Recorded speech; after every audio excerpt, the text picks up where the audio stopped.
Les gars, on va pas crier, les gars, vu qu'il est tard le soir. Il est 23h36. Mais les gars, honnêtement, fermer le toit n'aura pas suffi. Attendez. Les gars, honnêtement, pourquoi les joueurs du Real de Madrid, là, ils ont fait croire à leurs supporters qu'il allait y avoir une remontada? Mais qu'est-ce que vous racontez? Vous allez bien? Ah là là. Il y en a beaucoup sur Twitter qui nous allumaient avant le match. Qui disaient qu'on allait se prendre une remontada. Ça fait maintenant une semaine que sur Twitter, sur tous les réseaux, on se prend la sauce. Jamais de la vie, le Real, ils vont perdre. Le Arsenal, vous allez chialer, pleurer. Vous n'avez aucune âme, équipe de première ligue de merde. Ah ouais? On a vu ça aujourd'hui. Parce que les gars, ils me font rire. Et encore une fois, moi je vais réagir. Mais Bellingham, là, Mbappé, Rodrigo, Vinicius, qui mettent des choses sur leurs réseaux sociaux, là, Instagram, Twitter, etc. Qui disent qu'ils vont se la donner sur le terrain. Et qu'au Bernabeu, tout est possible. Bellingham, il s'est rasé. Frérot, tu crois qu'en te rasant, t'allais retrouver ton meilleur des niveaux? Ils me font rire, ces gens-là. Je vous jure qu'ils me font rire.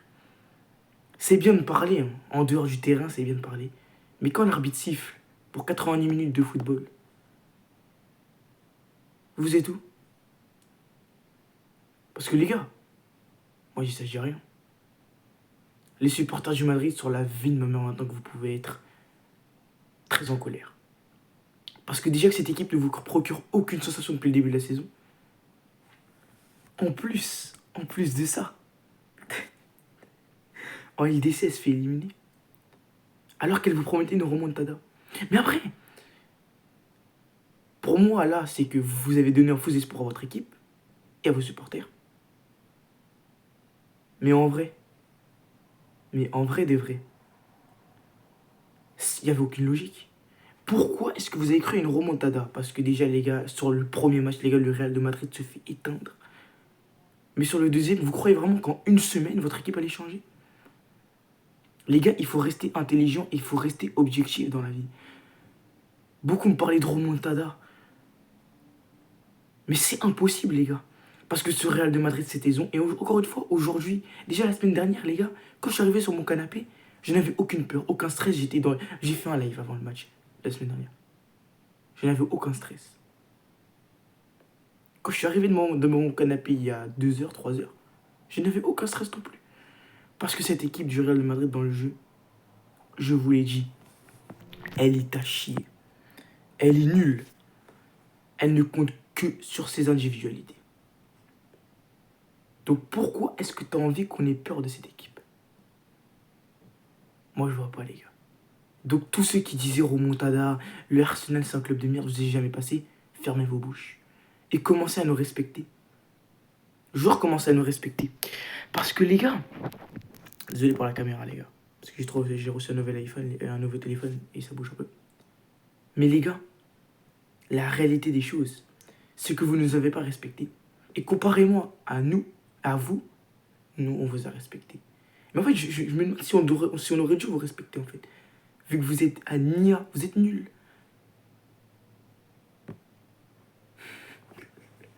Ça me fait rire, quand même. Encore une fois, les gars, celui qui parle le plus est celui qui perd à la fin. Et on l'a vu aujourd'hui, car aujourd'hui, le Real a une nette domination. Ils ont la domination à fond les boulets, le Real. Ils dominent, mais ils ne marquent pas. Parce que leurs individualités devant, sur les 2 matchs, on les attendait le plus. Elles ont été éclatées. À commencer par Vinicius. Vinicius, je ne te reconnais plus. Biskin, qui meurt, lui a mis que du pied dur. Les individualités du Real de Madrid, on ne les reconnaît plus. Et puis il faut dire, les gars, que notre équipe, qui s'appelle Arsenal, a très bien joué. Et encore une fois, pour moi, on les a sous-cotés. Et on nous a sous-cotés. Dans le mauvais sens. Mais encore une fois, ouais. Moi, quand je vous dis que le Real ne compte que sur ses individualités, la preuve en est. Vinicius, aujourd'hui, a été dégueulasse. Mbappé, ignoble. Bellingham n'a pratiquement rien fait. Rodrigo, je ne savais même pas qui jouait. Sans ses individualités, le Real, vous êtes où? Nulle part. Donc encore une fois, tu avais un Real qui avait la possession. Tu avais un Real qui avait beaucoup plus de XG qu'Arsenal. Et à la fin, un Real qui perd. Et pour moi, ça c'est clairement mérité. Hein. Notre victoire est clairement méritée. Et tout le monde pourra le dire si vous avez vu le match. Mais voilà, très bonne prestation de l'équipe. Franchement, aujourd'hui, Arsenal, j'ai vu des chiens qui se battaient sur le terrain, tout simplement. J'ai vu une équipe qui avait envie de gagner. Et j'ai vu une équipe qui voulait tout faire pour aller au bout. Et à la fin, on gagne. Bien évidemment, il y en a beaucoup qui vont parler des pénaltys, là. Bon, pour moi, déjà, l'arbitre, dès que je l'ai vu directement commencer le match, j'ai vu que c'était le Texier. Pour moi, c'est un mauvais arbitre. Et pour moi, sur les deux pénaltys, sur le fait de l'action, j'ai qu'il y a faute. Mais à la fin, non. Pour moi, il n'y a pas forcément pénalty. Sur le premier, pour moi, l'action sur Mbappé, pour moi, il y a moins faute que sur la première action. Parce que la première action, Asensio tient réellement Rice. Mais bon, l'arbitre n'a pas sifflé dans les deux sens, malheureusement. Et bien évidemment, il y a des supporters du Real qui vont se cacher derrière ça. Mais sauf qu'après, tu as eu beaucoup d'occasions après pour encore marquer. Et en fait, ce qui est choquant, c'est qu'à la fin du match, les gars, le Real finit avec 16 tirs, 2 cadrés, un but. Et le but est complètement foré, c'est sur une erreur de Saliba. 2 tirs cadrés et un autre tir cadré, je sais plus quoi. Bref, en tout cas, on va passer aux notes. Mais franchement, le Real, c'est une catastrophe cette saison. Et qui avait peur du Real? Quel supporter Gunners avait peur du Real avant le match? On va passer aux notes. On va commencer par Raya. Raya, très bon match. Voilà. Même s'il y a un moment où il était à deux doigts de l'expulsion, vu qu'il a voulu gagner du temps. Mais à quoi ça servait en fait? Parce que tu avais une équipe en face de toi qui était inoffensive et qui ne proposait aucun jeu. Donc ça, je sais pas pourquoi il a fait. Donc Raya, je vais lui mettre un 7 sur 10. Bon, moi je sais à part quand même, il a fait les arrêts qu'il devait faire. Défense centrale, Saliba qui viore. Saliba, faut faire attention. Parce que sur le but du Real de Madrid, c'est 100% sa faute. Mais sinon, bon match de la part de Saliba.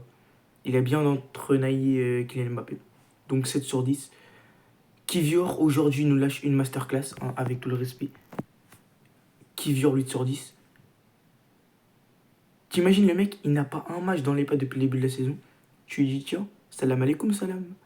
Tiens, tu peux me faire deux confrontations directes contre le Real de Madrid, là, en Ligue des Champions, s'il te plaît? Bah, vas-y, si tu veux. Masterclass de la part de Kivior. Franchement, il a été excellent. Il a pratiquement joué aucun match cette saison. Et là, il nous sort des masterclass comme ça. Donc 7 sur 10 pour le Kivior, franchement. Non, 8 sur 10 pour Kivior, très bon match. 6,5 pour Saliba. Mais très bon match de la part de Kivior. On va passer à Lewis Kelly. Oui, Lewis Kelly, j'ai plutôt des doutes. C'est un genou, quand même, il a que 16 ans. Faut pas trop en faire. Nanani nanana. Ah ouais? Ah ouais? Bah, moi, j'ai pas vu ça en tout cas ce soir. Et tous ceux qui parlent sur Lewis Kelly, là, sur tous les réseaux, c'est que vous regardez pas les matchs d'Arsenal en fait. Parce que ce mec-là est trop fort. Et ce mec, ça, c'est le futur. Et pour moi, ça, c'est le futur, la meilleure latérale gauche du monde en fait. Ce mec-là est trop fort. 7 sur 10, 7 sur 10 pour Lewis Kelly. Timber, sur les deux matchs, il a mangé Vinicius. Vinicius a été invisible sur les deux matchs parce qu'il y avait Timber sur le côté droit. Très bon match de la part de Timber. Donc je vais lui mettre un, tout simplement 7 sur 10. Toute l'équipe a été bonne aujourd'hui. Hein. Partey, malheureusement, il ne pourra pas jouer contre le PSG. Bon, voilà, il y aura PSG Arsenal en demi-finale. Ça, c'est un peu le paradoxe, vu que je suis pour les deux. Mais ouais, Partey, je vais lui mettre un 7 sur 10. Il a fait un bon match. Même très bon match. Même si pour moi, sur le carton rouge, non, sur le carton jaune, il peut éviter de se le prendre. Parce que là, je te prive d'une demi-finale. Et pour moi, le carton jaune, il se l'est pris bêtement. Donc 7 sur 10 pour Partey. Rice Masterclass, 8 sur 10. Encore une fois, très beau match de sa part. Défensivement, offensivement, il était là. Dans les duels aussi, il a été présent. Il a récupéré de très bons ballons. Donc Rice, très bon match de sa part. On va passer au Odegaard. Odegaard, je trouve que sa première mi-temps est mauvaise. Et moyenne. Limite pas bonne. Mais sa deuxième, il se rattrape. Donc ouais, bon match de la part de Odegaard. Il était là pour remettre les choses en place quand ça n'allait pas. Et on a vu un vrai leader dans cette équipe. Parce que le Real de Madrid, encore une fois, je vais vous parler, il n'y a pas de leader. Alors que Rice, lui, non, Odegaard plutôt, est un vrai leader pour l'équipe de Arsenal et pour notre équipe. Donc 7 sur 10 pour Odegaard. Bon match de sa part.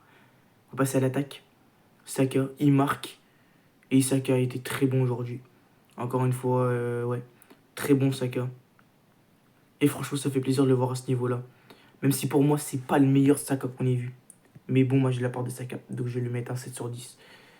Merino, bon, moi, j'ai sa part aussi. Je vais lui mettre un 7/10. Il a été là, Merino, même s'il n'a pas eu énormément d'occasions à se mettre sous la dent. Mais n'oublions pas que ce n'est pas son poste. Et moi, je ne juge pas les joueurs quand ils ne sont pas à son poste. À la base, il est milieu de terrain, il se retrouve buteur. Donc, je vais lui mettre un 6,5/10 à Merino. Et on va passer à Martinelli. Martinelli, du bon et du moins bon. Mais il aurait été bon dans l'ensemble, même s'il y a des moments où il pourrait être meilleur dans les dribbles, dans les percussions. Mais Martinelli, je vais lui mettre un 6. Donc voilà, franchement, content de l'équipe, on est en demi-finale.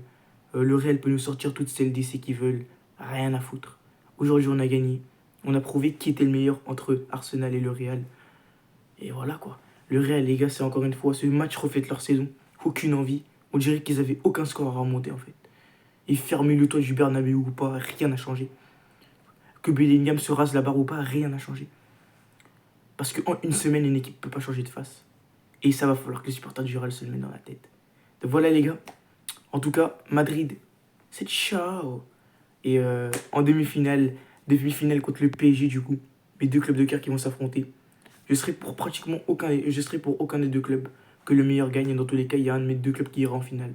Donc ça fait extrêmement plaisir. N'hésitez pas à vous abonner, liker, commenter, partager, c'est pas déjà fait. Je vais aller dormir. Quoique non, même pas. Je vais aller dormir. Si, quand même, j'allais dormir. Je vais aller dormir. N'hésitez pas à vous abonner, liker, commenter, partager, pas déjà fait. À me dire ce que vous avez pensé du match en commentaire. Sur ce les gars, c'est Gabigno. On est qualifié. Ciao les gars.